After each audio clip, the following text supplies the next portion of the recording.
Nice to see a full house. Congratulations to HiveMinds for organizing this event, which I'm sure is the one of many that will follow, and which will really is probably required for an industry which is very nascent. Digital advertising itself is going through a significant amount of change, and I'm here to talk about a little bit of it. But what I thought today was really to maybe zoom out a little. Right? I'm just coming out of a business planning session talking about next year's plan, and I'm really not in the mood to talk about next year right now. So I thought I'll really zoom out and spend maybe the next 15 minutes talking about what trends I see which are happening in India, macros which influence our industry, which influence online commerce, and those macros, how are they going to change online commerce? Right? What kind of changes are they going to bring in consumer behavior in the economy that we are all operating in? And what are those consumer behavioral changes going to result in an impact on the advertising agency, on advertising as a business, on digital advertising, on the entire media industry, right? But so therefore, before I start, let me, there is a huge buzz around 5 trillion economy. India is on a growth path. We are one of the largest economies. We will overhaul Great Britain over the course of this year, and we're becoming the 3rd or 4th largest economy in the world. Do we really know why this is happening? And what's driving this change? Why do we say so confidently? Is this misplaced confidence? Do we even understand why India is changing? For growth you require capital, you require technology and skills, you require capabilities, you require markets, you require consumers, you require infra, and you require a lot of things to happen. Do we really have it as a country? And why do we think is everybody so optimistic about India? And the funny thing is, I've asked this question before. Everybody says, yeah, India is great market, brilliant country, huge growth over the next 10 years. But when you follow up with saying, what is driving this? Most people fall silent, as is this audience today. Right? So there are 3 big changes, and I think it's important for each one of us to understand, because I think it has such an impact. It's going to have such an impact on our lives, on our industries, irrespective of the industries that we operate in, over the course of the next decade, which is why I've titled this talk The Next Decade. And I think there are 3 big changes which are happening, which have been set in motion because of a variety of factors, and which are leading to the changes that we are going to see unfold next year, the year after, over the next decade. One of the biggest changes is offshoring. We were always the IT services back office of the world, and we have been the back office of the world for the last 20 years. The entire economy was actually sort of propelled by our IT services exports, and we've always known that. But what's interesting is India is also on its way to becoming the factory to the world. That is a title which is always with China, right? And what's changing? Well, we may never become as large as China, and I don't think that is a goal that we need to aspire to, because the entire manufacturing services mix is changing everywhere in the world. But the fact is that more and more manufacturing is going to shift to India, from China or from anywhere else in the world. Every large multinational company CEO that I speak to today, and must have met about half a dozen over the course of the last 1 year, all of them have plans to do something in manufacturing in India. And whether it's a small investment, whether it's setting up a factory, whether it's buying a brand, whether it's investing in distribution, right? And offshoring has significant implications. What implication does it have? It generates employment. It brings in capital, all necessities for the economy to grow. It brings in skills, it brings in technology, it brings in innovation, it brings in growth, right? Everything that is so essential for a country to grow. And India, because of a variety of reasons today, is probably in the best place to be a manufacturing hub for the rest of the world. And we are in a better place than China is. There are lots of factors which are working in our favor, and I won't go into all of them today, except to say that there is no better place and time for India to really start its manufacturing journey. And this is high value add manufacturing. You're not manufacturing nuts and bolts and screwdrivers and buckets and all of that. Nobody's doing that. Right? All manufacturing, including, for example, that Tatas are investing in very publicly. They've said 5G manufacturing through Tata Electronics is all high value add. What it means is the value that you add to the economy per employee is extremely high. So this provides much needed capital, provides a huge economic impetus.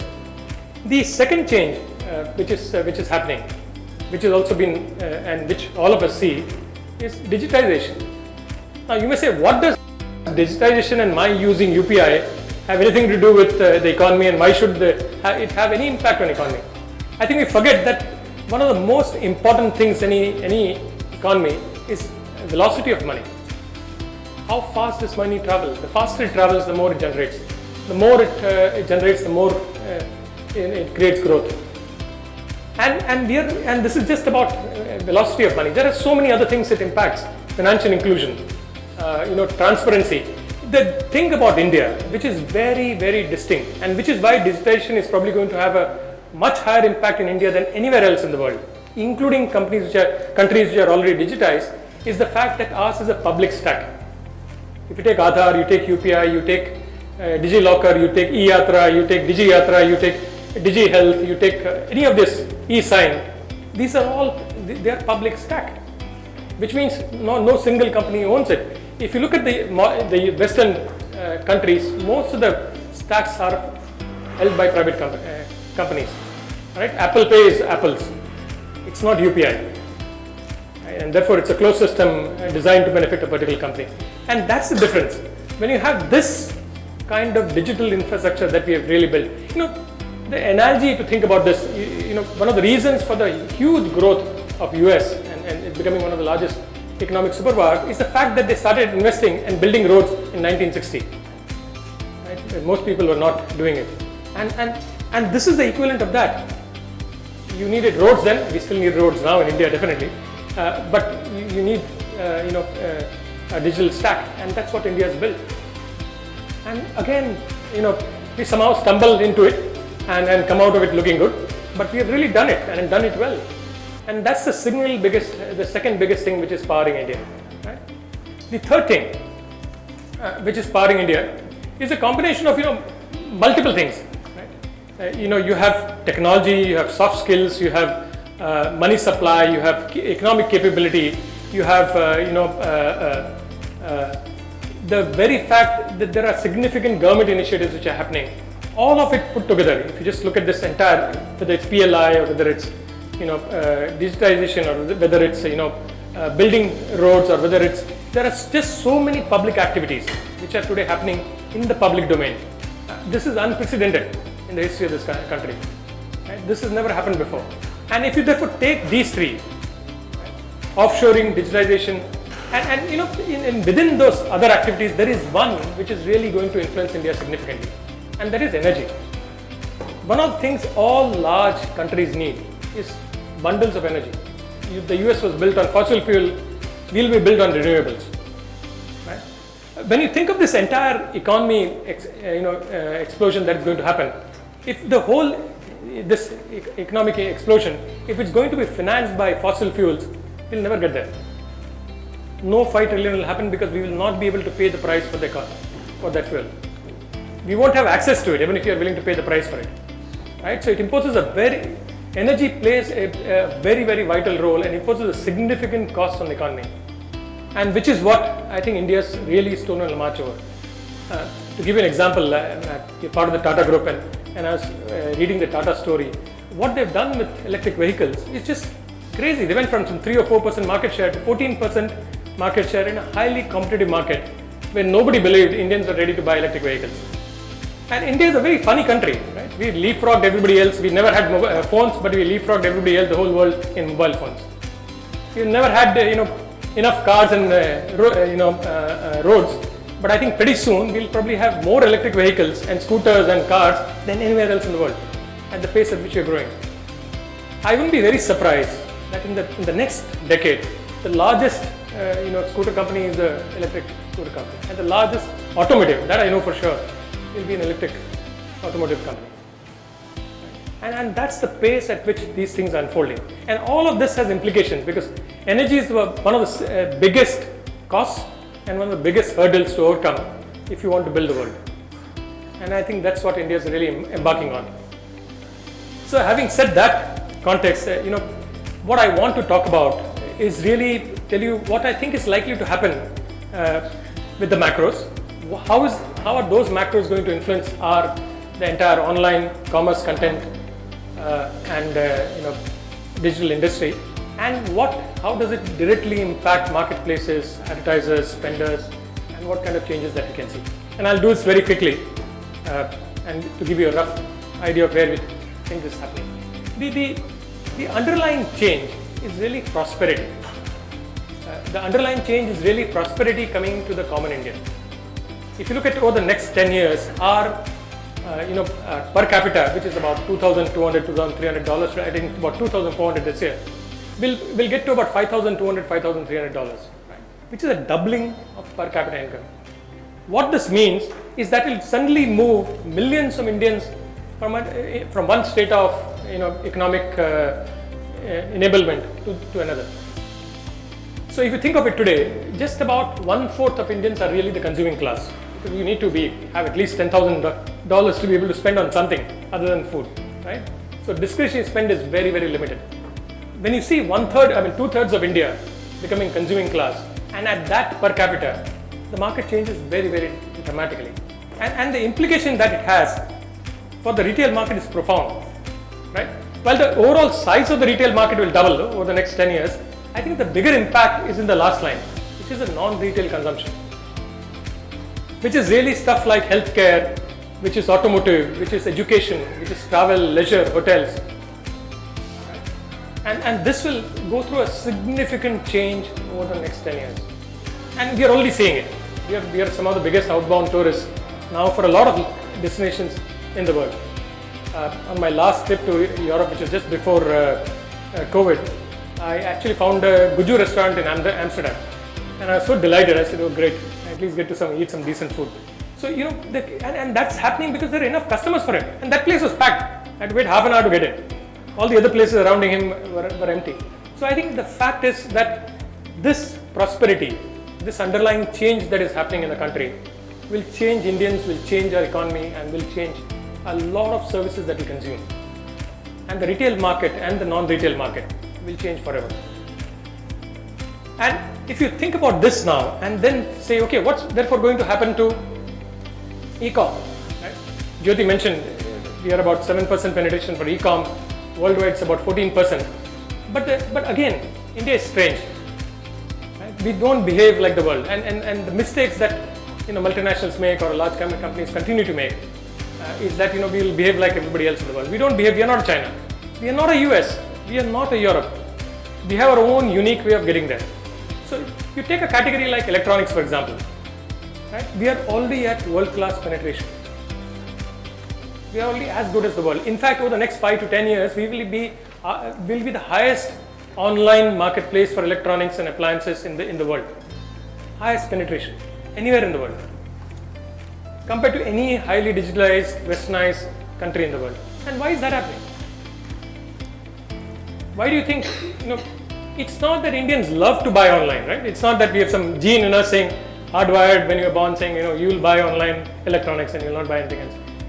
The fact is that India is such a complex market that you have so many markets and physical distribution is very hard to reach, and retail space is very, very expensive.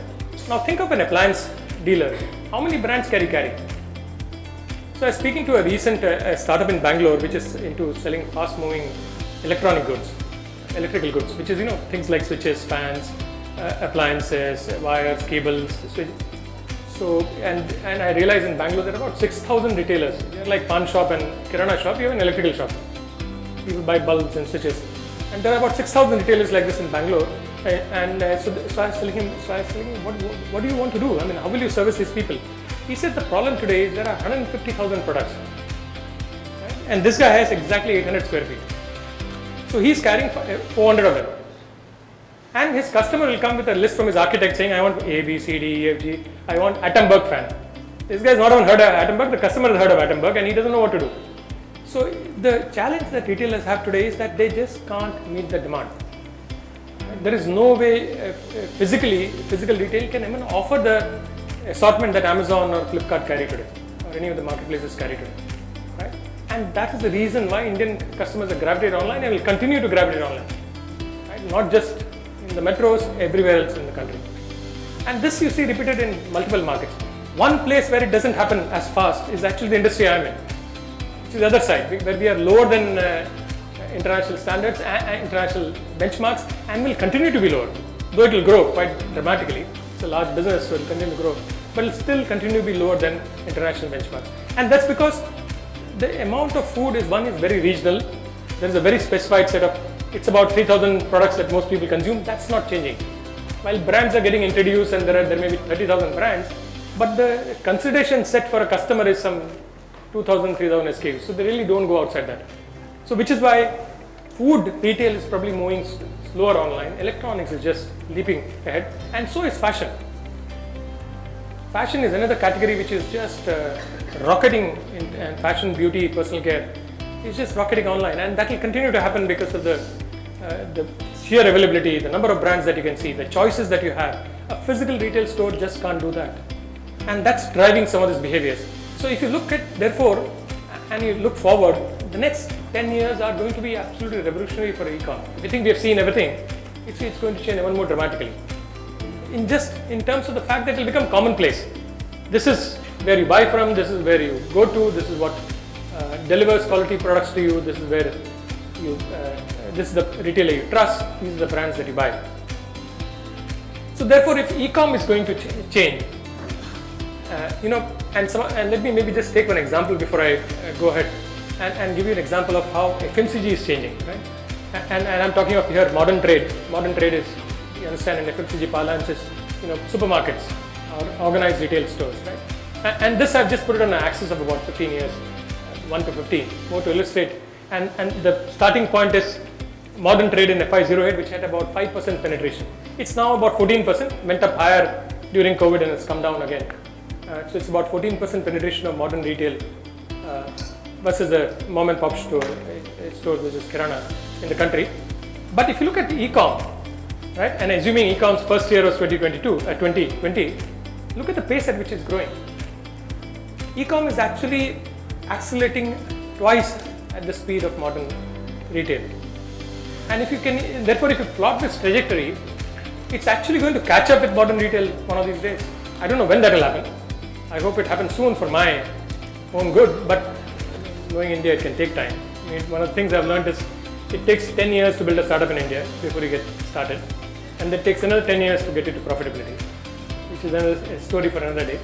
But the fact is that it's a large market, and the early data points are already there.